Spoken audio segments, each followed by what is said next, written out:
Hello friends, welcome to మిర్చి truck vlogs. ఇవాళ వ్లాగ్లో ఏంటంటే మనం ఇప్పుడు చెన్నై కాంకార్గూడెంలో ఉన్నాం. ఇక్కడికి వచ్చి మనం దగ్గర 5 days అవుతుంది. ఇవాళ 5th డే. ఇవాళ చూద్దాం అన్లోడ్ అవుతుందో లేదో. ఇక్కడ దగ్గర 150 వెహికల్స్ ఆగి ఉన్నాయి ఫ్రెండ్స్, అన్లోడ్ అవ్వకుండా. ఒకసారి చూద్దాం పైకి ఎక్కి వ్యూ ఎట్లా ఉందో. సరే ఫ్రెండ్స్, ఒకసారి చెక్ చేయండి వ్యూ ఎట్లా ఉందో.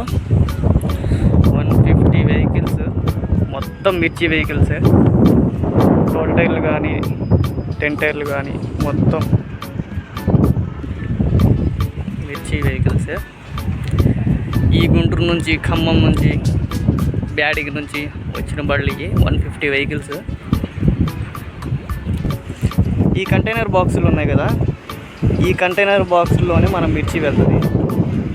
10 టైర్కి అయితే 1 బాక్సే పడుతుంది, 12 టైర్కి అయితే 2.5 బాక్సులు పడతాయి.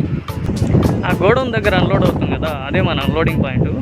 ఆ గోడౌన్ దగ్గర పక్కన పెట్టి అన్లోడ్ చేసి ఇవన్నీ షిప్పుల్లో, ట్రైన్లో ఇతర దేశాలకి తరలిస్తారు అన్నమాట. ఈ సరుకంతా మిర్చి సీజన్ కాబట్టి ఇన్ని బళ్ళు వచ్చినాయి ఫ్రెండ్స్, లేకపోతే ఇన్ని బళ్ళు ఉండవు. మన బండ్లు తొందరగానే అన్లోడ్ అయ్యాయి. ఇక్కడ కనబడుతుంది కదా గ్రే కలర్ పట్ట, పసుపు కలర్ దాని పక్కన, అది కూడా మన బండే. అక్కడ మన 2 బండ్లు ఉన్నాయి, ఇది ఒకటి 3వ బండి.